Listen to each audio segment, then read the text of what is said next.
श्रीमद् भगवद गीता का एक बहुत ही महत्वपूर्ण श्लोक है। युक्ताहार विहारस्य युक्तचेष्टस्य कर्मसु युक्त स्वप्नावबोधस्य योगो भवति दुःखः।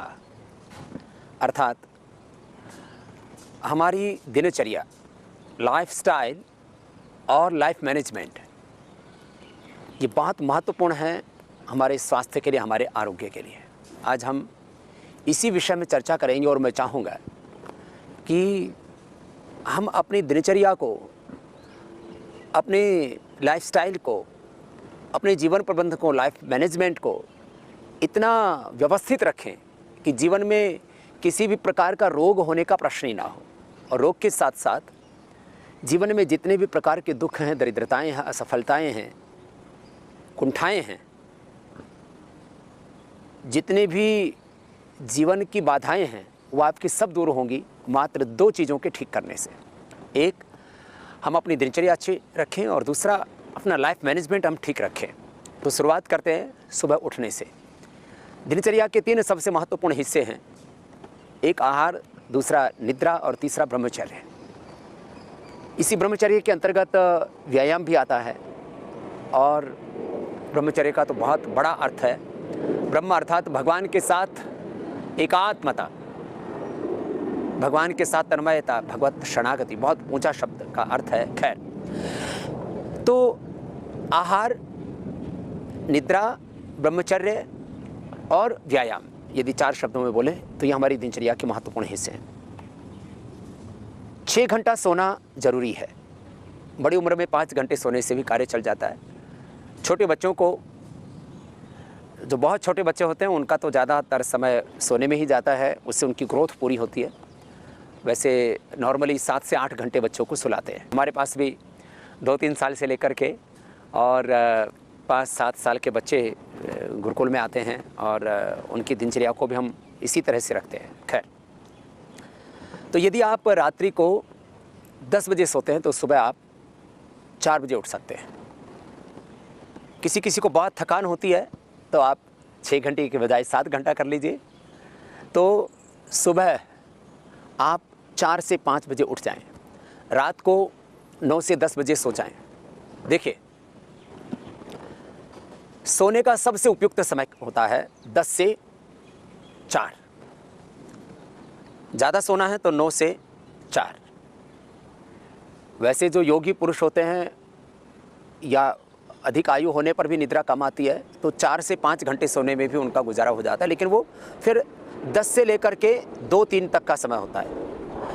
सोने का भी समय आदर्श जो है वो 10 से 4 का है। माने आप यदि 10 बजे से पहले सोते हैं, अर्थात 9 बजे से पहले सोते हैं, तो ये अच्छा काल नहीं माना जाता। संध्या समय सोना, संध्या समय किसी भी प्रकार के यौन संबंध स्थापित करना, ये शास्त्र में निषिद्ध है। तो निद्रा का भी एक सात्विक समय होता है, आहार का भी एक सात्विक समय होता है, ब्रह्मचर्य की भी एक मर्यादा होती है। तो इन मर्यादाओं का ध्यान रखें। मैं एक एक करके बातों को विस्तार पूर्वक भी कहूँगा। 6 घंटा सोना, फिर उठना, उठ कर के फिर आगे की दिनचर्या कैसे शुरू करें उसको थोड़ा विस्तार से कहता हूँ। उठते ही सबसे पहले धरती माता को प्रणाम करें। छोटे छोटे कुछ स्लोगन हैं, छोटे छोटे कुछ जीवन के संदेश, उपदेश, निर्देश या सुभाषित हैं, जीवन के कुछ बड़े ये विचार हैं, मंत्र हैं। सुबह उठते ही माता भूमि पुत्रो हम पृथिव्या, ये धरती हमारी माँ है। मातृदेवो भव, पितृदेवो भव, आचार्य देवो भव, राष्ट्र देवो भव। उठते ही सुबह धरती माता को प्रणाम करना है, ऐसे झुक करके, मत्था टिका करके। माने आप सुबह उठे और उठ करके इस तरह से आप धरती माता को प्रणाम करें। तो ये बात छोटी सी है, लेकिन इसके पीछे अर्थ बड़ा गहरा है कि मैं धरती माता की संतान हूँ, मैं भारत माता की संतान हूँ और मेरे शरीर में जब तक प्राण रहेगा, लहू की आखिरी बूंद शेष रहेगी, तब तक मैं देश की, भारत माता की सेवा करूँगा। देश के साथ धोखा, गद्दारी नहीं करूँगा। एक बहुत बड़ा संकल्प है। मैं सुबह ऐसे ही करता हूँ प्रतिदिन। मैं सन्यासी हूँ तो भी भावनात्मक रूप से माता पिता को प्रणाम करता हूँ। मातृदेवो भव पितृदेवो भव, आचार्य देवो भव, अपनी गुरु परंपरा को, अपनी ऋषि परंपरा को प्रणाम करता हूँ। और सारी सृष्टि के प्रति कृतज्ञता का भाव रखता हुआ कि सारी सृष्टि मेरे लिए कार्य कर रही है, मुझे भी पूरी सृष्टि के लिए, पूरे अस्तित्व के लिए जीना चाहिए। खैर, ये प्रभात का संकल्प हो गया। भोर में उठते ही ये भाव रहना चाहिए, मैं ईश्वर की संतान हूँ, मैं ऋषि ऋषिकाओं की संतान हूँ, मैं एक महान आत्मा हूँ, मैं नित्य शुद्ध बुद्ध मुक्त स्वभाव आत्मा हूँ। अपने स्वरूप में रहना, अपनी निजता में रहना। खैर, ये विचार अपने बच्चों को बचपन से ही दीजिए और इसी तरह से उनके ब्रेन की फिर प्रोग्रामिंग तैयार हो जाएगी। इसी को संस्कार कहते हैं। किस व्यक्ति को क्या संस्कार मिले हैं बचपन से, फिर उसका वैसा ही जीवन हो जाता है। तो भोर में उठ कर के धरती माता को, मातृसत्ता को, पितृसत्ता को, गुरु सत्ता को, ऋषि सत्ता को, पूरे अस्तित्व को प्रणाम करते हुए, इसके प्रति कृतज्ञता का भाव रखते हुए फिर अपनी दिनचर्या शुरू की। फिर उठ करके पानी पीना है। पानी बैठ करके पीना। देखो, पानी ऐसे बैठ करके पीना चाहिए। अब बात एक छोटी सी है, ऐसे बैठ करके पानी पीने से पेट अच्छा साफ होता है। सुबह जो पानी पिए उसको जल्दी जल्दी पीना चाहिए। दिन में जो पानी पिए उसको धीरे धीरे पीना चाहिए। जितना पानी में सलाइवा मिलेगा, जितना आप खाना खाते हैं धीरे धीरे खाते हैं, उसमें सलाइवा लार मिलेंगी, उतना ही ज़्यादा पानी, भोजन सब डाइजेस्ट होगा। नहीं तो बहुत से लोगों को पानी पीने से भी गैस बनती है। खाना खाने के बाद गैस बनती है, खाना हजम नहीं होता है, इंडाइजेशन, कॉन्स्टिपेशन, कोलाइटिस, और फिर पायस, फिसर, फिस्टुला, और फिर पूरा बॉडी का सिस्टम गड़बड़ हो जाता है। ऐसे बैठ करके पानी पीना चाहिए। खड़े होकर के लंबे समय तक पानी पीने से, ये सैकड़ों हज़ारों लोगों पर हमारा किया हुआ प्रयोग है कि जो खड़े होकर के फिर पानी पीते हैं, ऐसे ऊपर से ऐसे डाल करके पानी पीते हैं, उससे उनको वायु का रोग, खास करके जोड़ों में दर्द होता है। तो ऐसे बैठ करके पानी पीना चाहिए, अथवा ऐसे भी बैठ सकते हैं। ये उकड़ू बैठे थे अभी, इसको वज्रासन कहते हैं। ऐसे बैठना चाहिए। दिन में भी आप ऐसे वज्रासन में बैठ सकते हैं। वज्रासन में बैठने से स्वाभाविक रूप से कमर सीधी रहती है। वज्रासन में, पद्मासन में या सिद्धासन में ऐसे बैठने का अभ्यास होना चाहिए। झुक करके नहीं बैठना चाहिए। बैठने की हमारी आदतें ठीक नहीं होती हैं। अब ये छोटी छोटी बातें होंगी, एक एक करके मैं बताता जाऊँगा, क्योंकि लगभग 1 घंटे में मुझे बहुत कुछ बताना है आज आपको।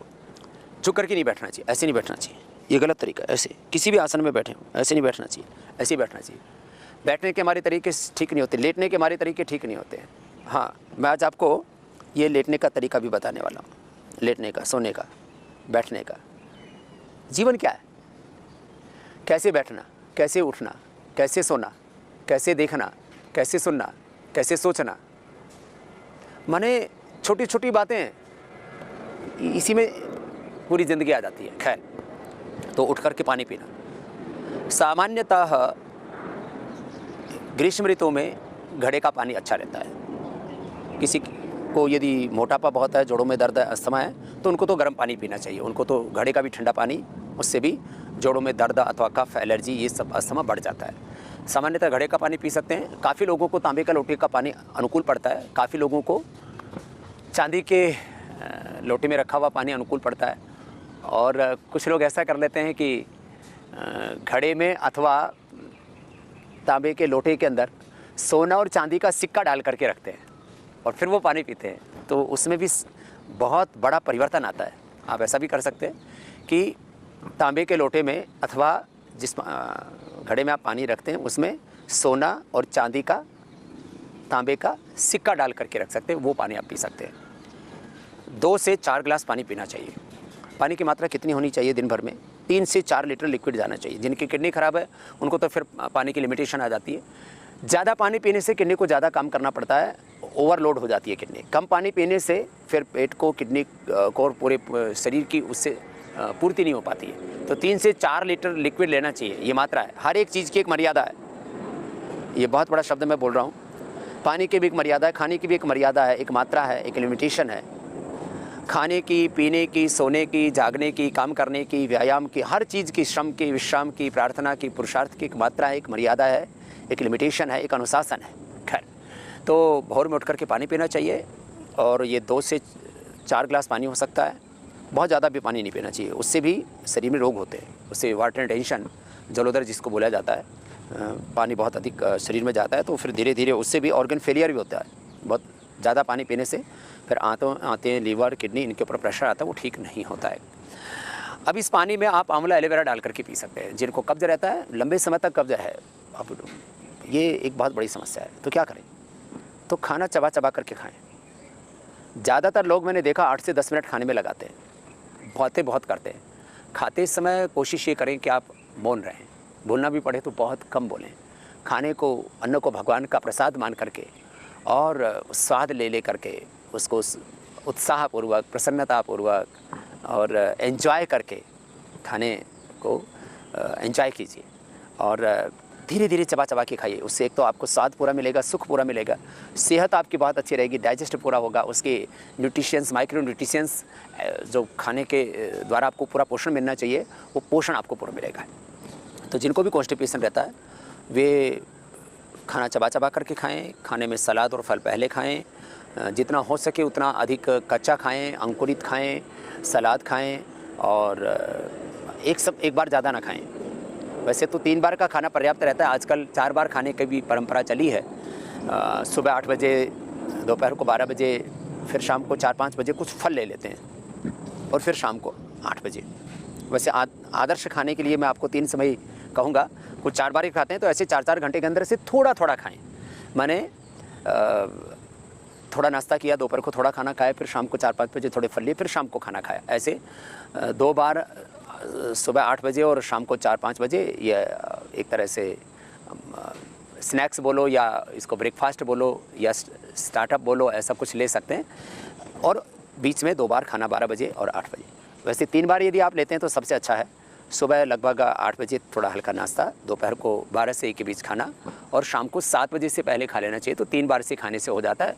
बहुत ज़्यादा जिनको भूख लगती है तो रात को सोते समय दूध ले सकते हैं। खैर, लंबे समय तक कब्ज़ रहता है तो ये फिर धीरे धीरे करके आपके शरीर के लिए बहुत हानिकारक होता है और उसके कई प्रकार के दुष्प्रभाव देखने को मिलते हैं। तो उससे बचने के लिए खाने में और भी कुछ चीज़ों को शामिल कर सकते हैं, जैसे लौकी का जूस है, अमरूद है, सेब है, अंजीर है, मुनक्का है।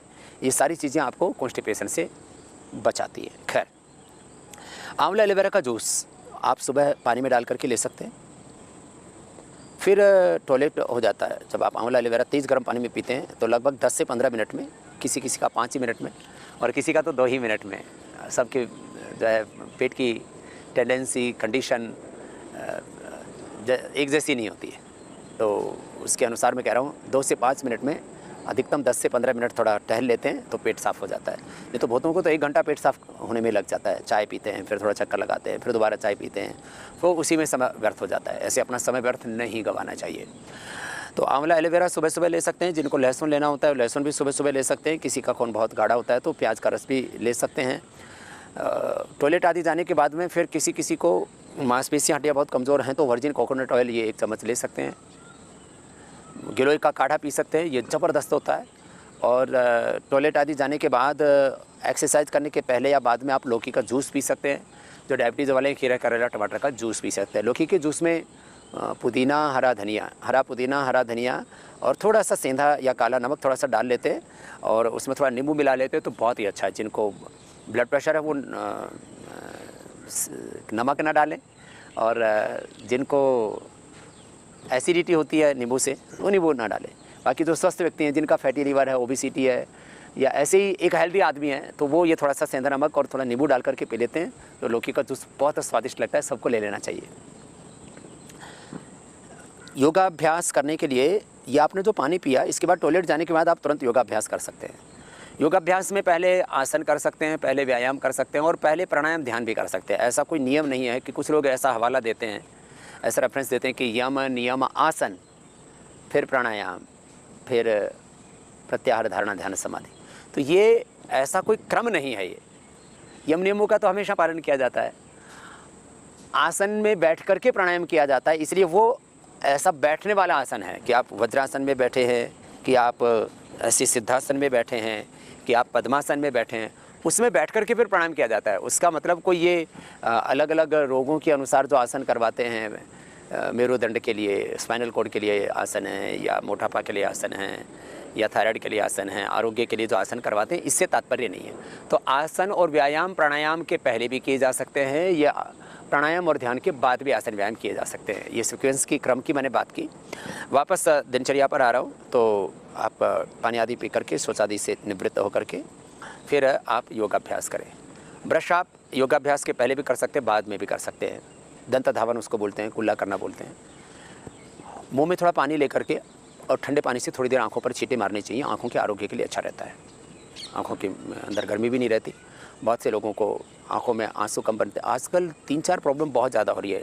ड्राई आइज़ और आईसाइट की वीकनेस, फिर कैटरेक्ट, ग्लूकोमा, इस तरह की जो समस्याएं हैं, इनसे बचने के लिए थोड़ा मुंह में पानी भर के और ठंडे पानी से 1 मिनट तक छींटे मार लीजिए और आंखों को ऐसे थोड़ा व्यायाम करना चाहिए।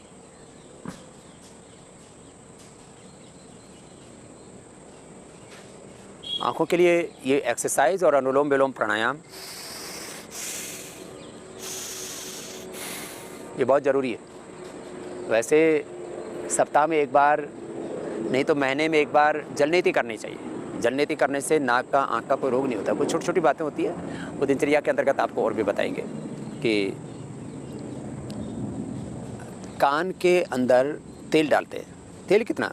1 बूंद बस। आँख के अंदर कुछ औषध डालते हैं, जैसे आँखों का अंजन करने के लिए पहले भी बहुत तरह के तौर तरीके अपनाते थे और घर में ही माताएं बहनें ऐसे काजल बनाती थी।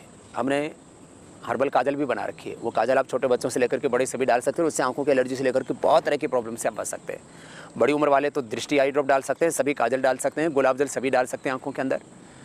जैसे सिर में तेल लगाना, अब ये छोटी छोटी बातें, ये दिनचर्या का हिस्सा है। सिर में तेल लगाना और चेहरे पर एलोवेरा जेल लगाना, सोते समय पैरों के तलवों में नारियल का तेल या बादाम रोगन लगाना, नाक में बादाम रोगन, नारियल का तेल अथवा गाय का घी डालना, ये सामान्य बात है।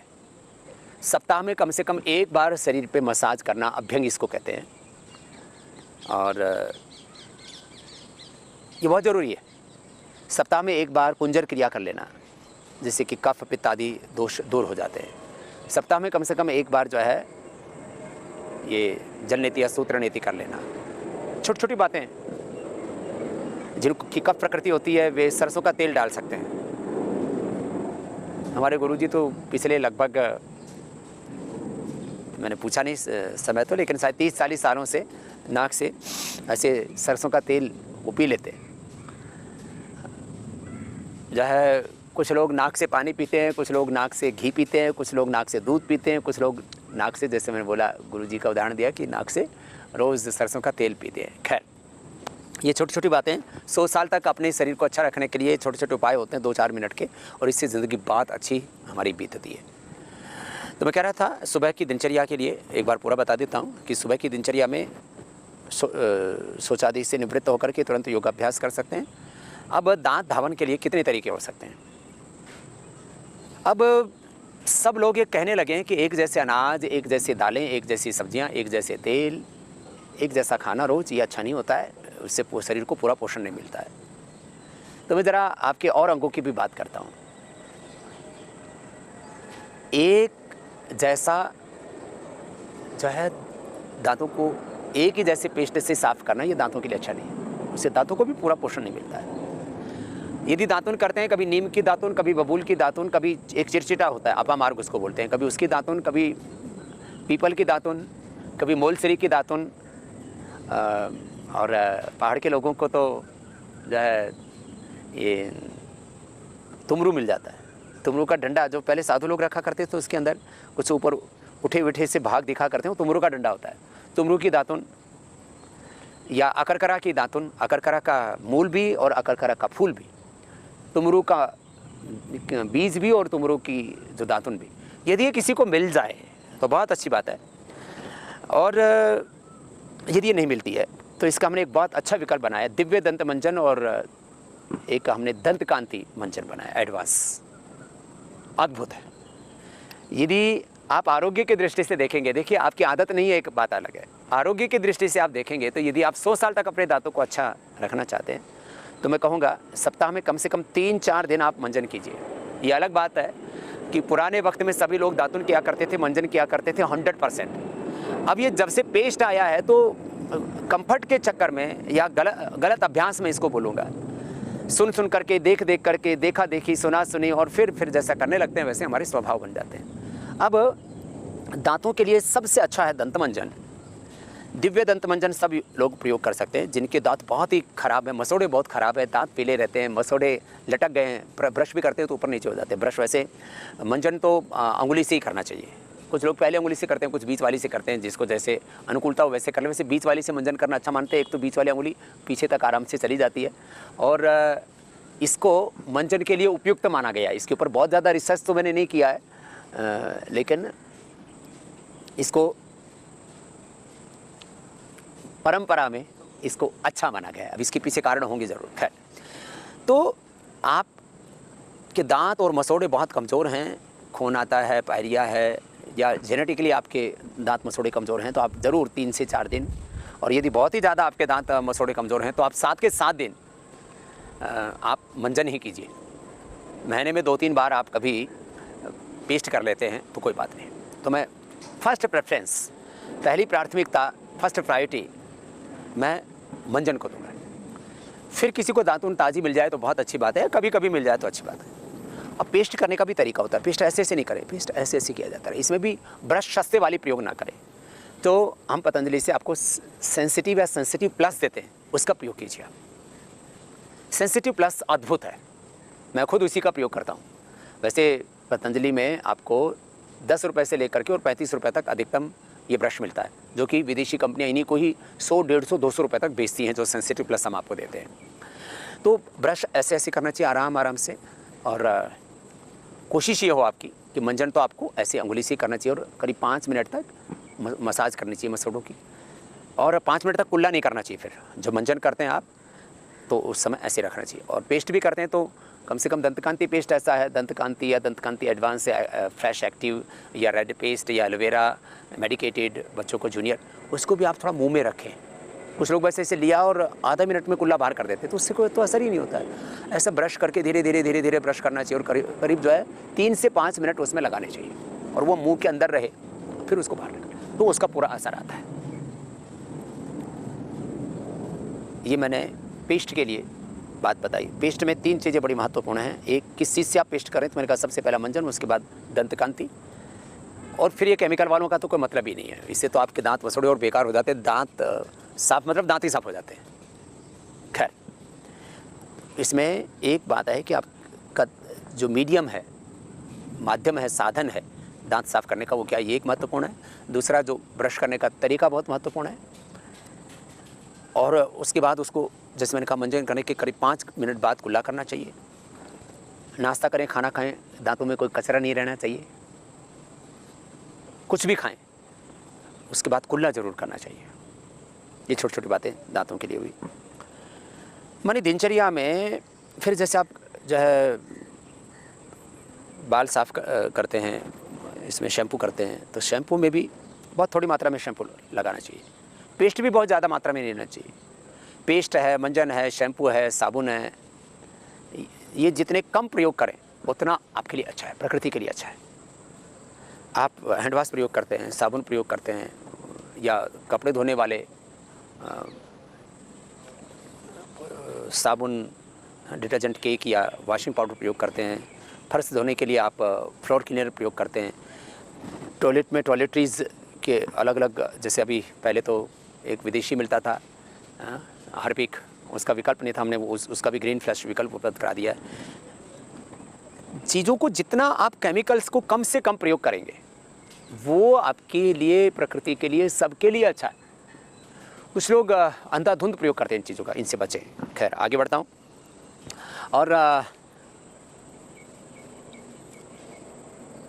पेस्ट के बाद शैम्पू के लिए मैंने आपको बोला केश कांति शैम्पू, बार बार मैंने कहा है, केश कांति तेल, कंडीशनर। और अब मैं आपको एक विकल्प बताता हूँ, जैसे मैंने दांतों के लिए आपको बताया, बालों को साफ़ करने का स्वस्थ विकल्प क्या है। सबसे अच्छा विकल्प है खट्टी छाछ या दही।